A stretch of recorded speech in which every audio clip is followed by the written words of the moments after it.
침묵 나흘, 그리고 올라온 사진 한 장, RM 제이홉, 크리스 브라운 논란, 5일의 기록, 무엇이 사실이고 무엇이 편집된 분노인가. 8월 12일 밤 캐나다 토론토 로저스 스타디움. 열흘 뒤 방탄소년단이 자신들의 월드투어 무대로 다시 서게 될 바로 그 경기장 객석에 RM과 제이홉이 앉아 있었다.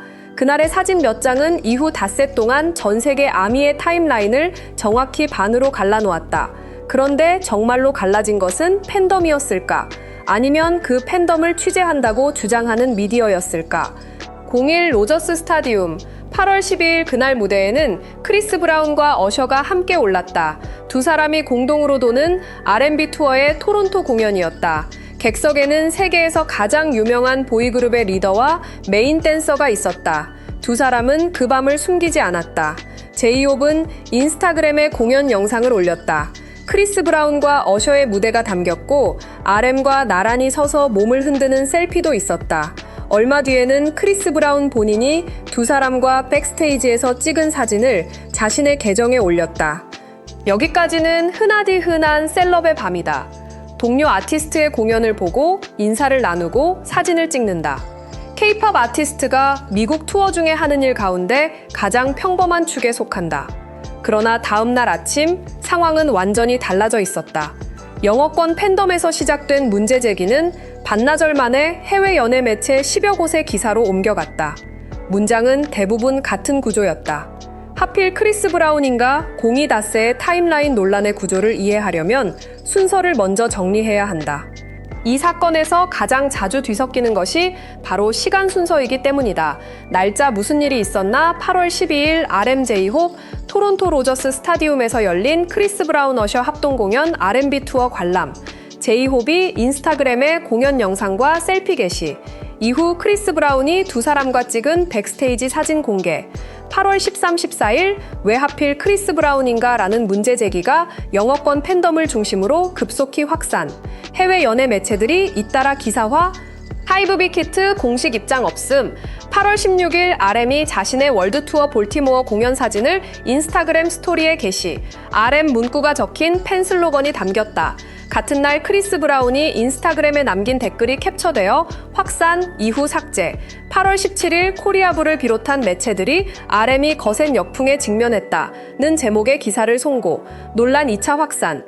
8월 21일, 23일 방탄소년단 월드투어 토론토 공연 예정. 장소는 로저스 스타디움. 크리스 브라운 공연이 열렸던 바로 그 경기장.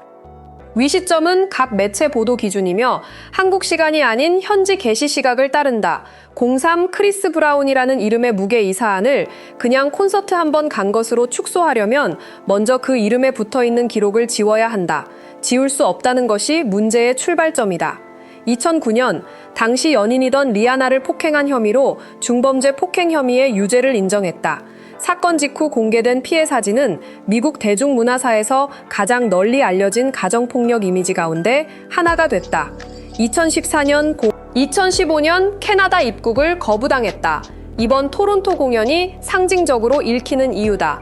2026년 7월, 2023년 런던 나이트클럽에서 벌어진 사건과 관련해 소란 난투, 어프레이 혐의의 유죄를 인정했다. 불과 한 달 전의 일이다. 이 밖에도 다수의 폭력, 성폭력 의혹이 제기됐다. 이 가운데 상당수는 법적으로 확정되지 않은 의혹 단계에 머물러 있으며 본 기사는 이를 유죄로 단정하지 않는다. 중요한 것은 이 목록이 십수년 전 한 번의 실수로 정리되지 않는다는 점이다.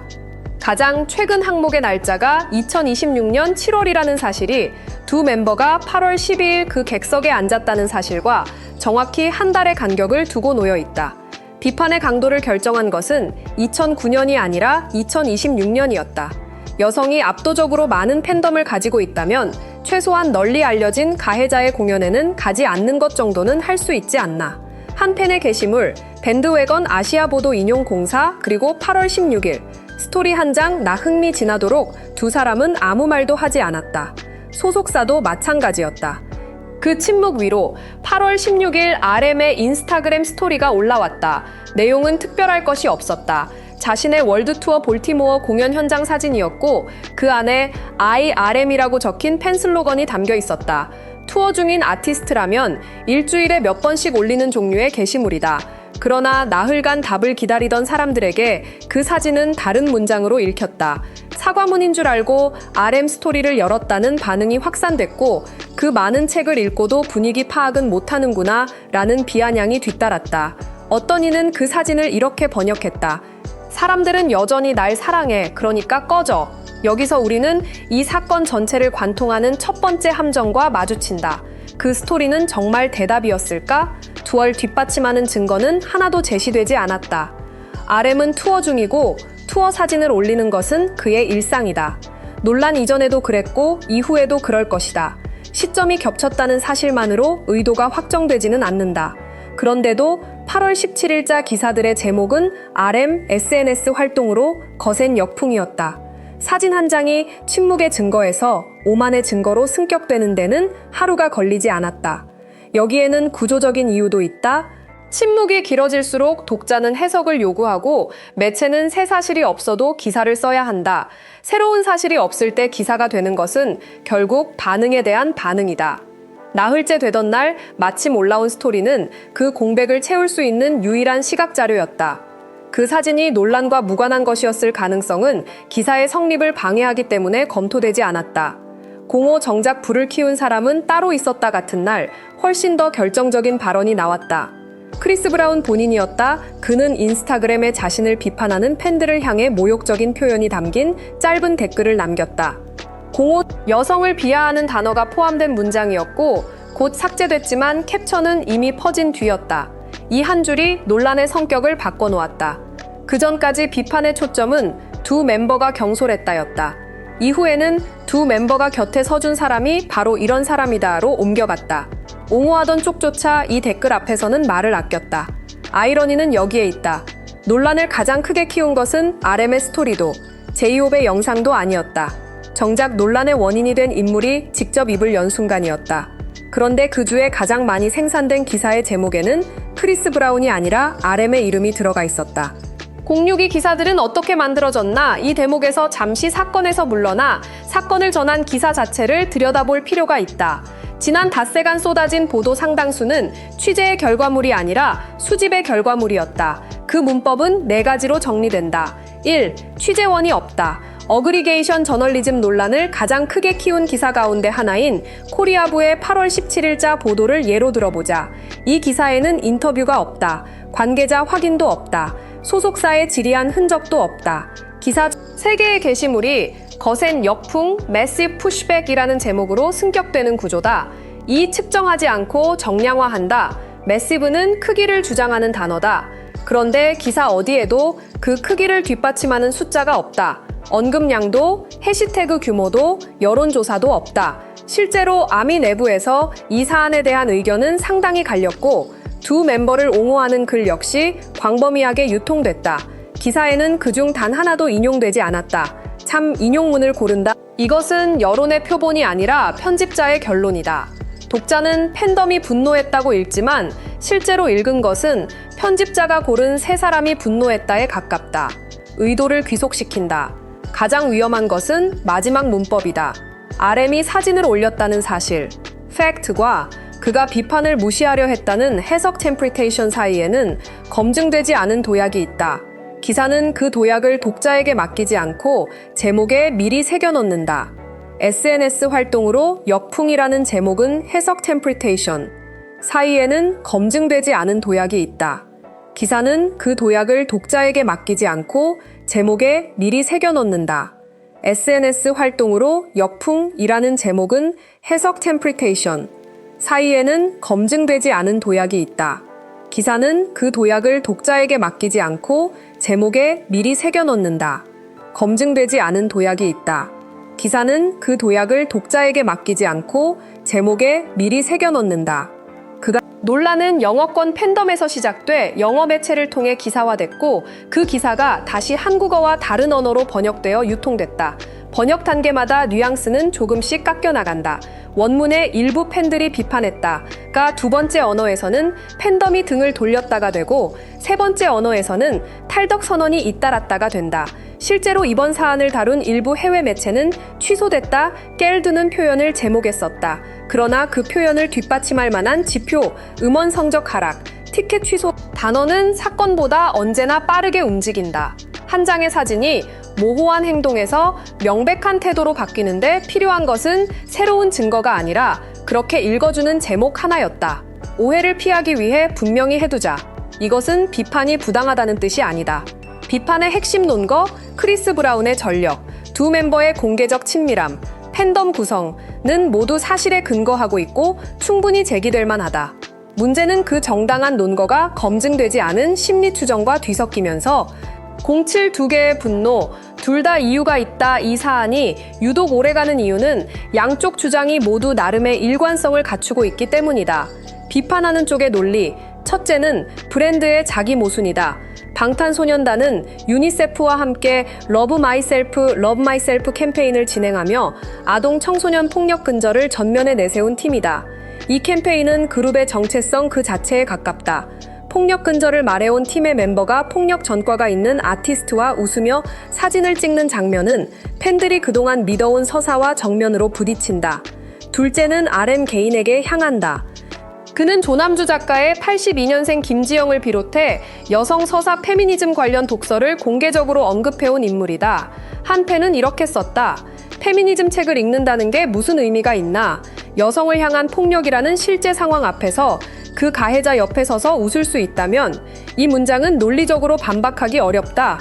그가 그 책들을 언급하지 않았다면 나오지 않았을 비판이기 때문이다. 셋째는 팬덤 구성이다. 방탄소년단의 팬덤은 여성이 압도적 다수다.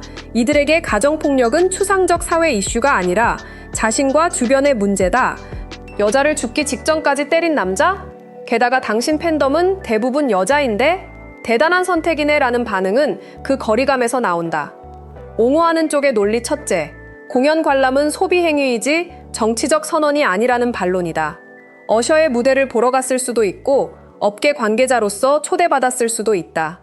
티켓 한 장에 도덕적 승인의 의미를 부여하기 시작하면 그 기준은 곧 감당할 수 없이 넓어진다. 둘째, 기준의 비대칭이다. 크리스 브라운의 공연장은 매일 밤 수만 명으로 채워지고 그와 협업한 서구권 아티스트는 셀 수 없이 많다. 그러나 그들 대부분에게 이런 수위의 사후 검증이 요구되지는 않는다. 유독 K-팝 아티스트에게, 특히 아시아 남성 아이돌에게만 무결성 심사가 상시 적용된다는 지적은 오래된 것이다. 셋째, 사적 영역의 문제다. 두 사람은 자신의 공연을 마치고 하루를 보내는 중이었다. 아티스트의 여가 시간을 24시간 공정 메시지로 취급하는 것이 정당한지에 대한 질문은 여전히 유효하다. 이 두 논리는 결코 만나지 않는다. 한쪽은 공적 인물의 영향력 기준으로 삼고 08 아미는 정말 둘로 갈라졌는가? 팬덤이 분노했다는 문장은 팬덤을 하나의 인격으로 취급한다. 실제로 지난 닷새간 관측된 반응은 최소한 세 갈래였다. 첫째, 명시적으로 실망을 표한 집단. 이들의 다수는 탈덕이 아니라 해명을 요구했다. 설명해달라와 떠나겠다는 전혀 다른 문장이다. 그러나 기사에 인용되기 좋은 것은 언제나 후자다. 둘째, 방어에 나선 집단. 이들은 맥락의 부재, 어셔를 보러 갔을 가능성, 초대의 성격, 큰 아무 말도 하지 않은 사람들. 이들은 논란을 인지했지만 게시물을 쓰지 않았고 따라서 어떤 통계에도 어떤 인용문에도 잡히지 않았다. 온라인 여론 측정의 근본적 한계가 여기에 있다. 관측되는 것은 의견을 가진 사람이 아니라 의견을 게시한 사람이다. 그리고 게시하는 쪽으로 사람을 밀어붙이는 감정은 대체로 만족이 아니라 분노다. 침묵하는 다수는 언제나 과소대표되고 결과적으로 모든 온라인 논란은 전체의 0.1%만 반응해도 수만 개의 게시물이 만들어진다. 수만 개는 스크린샷을 만들기에 충분하고 스크린샷 3장은 기사를 만들기에 충분하다. 공구 하이브의 침묵, 실수인가 계산인가 기사가 나간 시점까지 하이브와 빅히트 뮤직은 어떤 입장도 내지 않았다. 두 멤버도 마찬가지였다. 팬들 사이에서 이 침묵은 무성의로 읽혔지만 홍보 실무의 관점에서 보면 대체로 의도된 선택이다. 입장문은 사건을 종결시키는 문서가 아니라 사건을 기록으로 고정시키는 문서다. 게다가 무엇에 대해 사과할 것인지도 애매하다. 공연을 본 것에 대해, 사진을 찍은 것에 대해 어느 쪽이든 다음 질문이 이어진다. 그래서 앞으로는 누구의 공연에 가지 않겠다는 것인가? 침묵의 대가도 분명하다. 당사자가 말하지 않는 공백은 반드시 다른 누군가가 채운다. 그리고 지난 닷새간 그 공백을 채운 것은 앞서 살펴본 어그리게이션 매체들이었다. 결과적으로 RM이 팬들을 무시했다는 서사는 RM이 만든 것이 아니라 그가 말하지 않는 동안 만들어졌다. 18월 22일 같은 무대로 돌아온다. 이 이야기에는 우연이라고 보기 어려운 마무리가 방탄소년단은 8월 22일과 23일 토론토 로저스 스타디움에서 월드 투어 공연을 연다. 크리스 브라운과 어셔가 섰던 바로 그 경기장이다. 열흘 전 두 사람이 객석에서 올려다봤던 무대 위에 이번에는 7명이 선다. 논란이 그때까지 남아있을지는 알 수 없다. K-팝 팬덤의 논란 주기는 대개 짧고 새로운 사안이 오래된 사안을 밀어낸다. 그러나 만약 그날 밤 그 무대에서 어떤 말이 나온다면 그 역시 하나의 답변으로 기록될 것이다. 반대로 아무 말도 나오지 않는다면 그 역시 하나의 답변으로 기록될 것이다. 반대로 아무 말도 나오지 않는다면 그 역시 하나의 답변으로 기록될 것이다. K-팝 팬덤의 논란 주기는 대개 짧고 새로운 사안이 오래된 사안을 밀어낸다. 그러나 만약 그날 밤 그 무대에서 어떤 말이 나온다면 그것은 어떤 입장문보다 정확한 답변이 될 것이다. 반대로 아무 말도 나오지 않는다면 2026년 방탄소년단의 월드 투어는 4월 9일 고향에서 시작해 34개 지역 79회 공연으로 이어지는 대장정이다. 그 79번의 밤 가운데 2번이 토론토에 있다. 10일 남는 질문이 사건에서 확정된 사실은 많지 않다. 두 사람이 공연을 봤고 사진을 찍었고 그 사실을 공유했다. 상당수의 팬이 실망했고 상당수의 팬은 실망하지 않았다. 논란의 원인이 된 인물은 모욕적인 댓글을 남겼다가 지웠다. 당사자와 소속사는 침묵했다. 나머지는 전부 해석이다. 그러니 마지막으로 남는 질문은 2개다. 하나는 무겁다. 공적 영향력을 가진 사람이 누구 옆에 서느냐는 문제는 어디까지 그의 책임인가? 이 질문은 진지하게 다뤄질 가치가 있고 이번 논란에서 제기된 비판의 상당 부분은 여기에 정당하게 뿌리를 두고 있다. 다른 하나는 조금 불편하다. 우리는 그 무거운 질문을 다루고 있었는가? 아니면 그가 올린 스토리가 건방졌는가라는 훨씬 가벼운 질문을 다루면서 무거운 질문을 다루고 있다고 믿었는가? 후자라면 정작 이득을 본 것은 팬도 아티스트도 아니다. 조회수다. 팩트체크. 이 기사가 확인한 것과 확인하지 못한 것. 확인된 사실 확인되지 않은 주장 8월 12일 토론토 로저스 스타디움 공연 관람 및 백스테이지 사진 촬영 RM의 8월 16일 스토리가 논란에 대한 응답이었다는 해석 근거 제시 없음 제이홉의 인스타그램 공연 영상 게시 크리스 브라운의 사진 공개 거센 역풍 마시브의 실제 규모 언급량 해시태그 등 정량 지표 부재, 크리스 브라운의 모욕성 댓글 게시 후 삭제 두 멤버의 사전인지 여부 및 참석 경위, 어느 매체도 확인하지 못한 본 기사 작성 시점까지 두 멤버의 사전인지 여부 및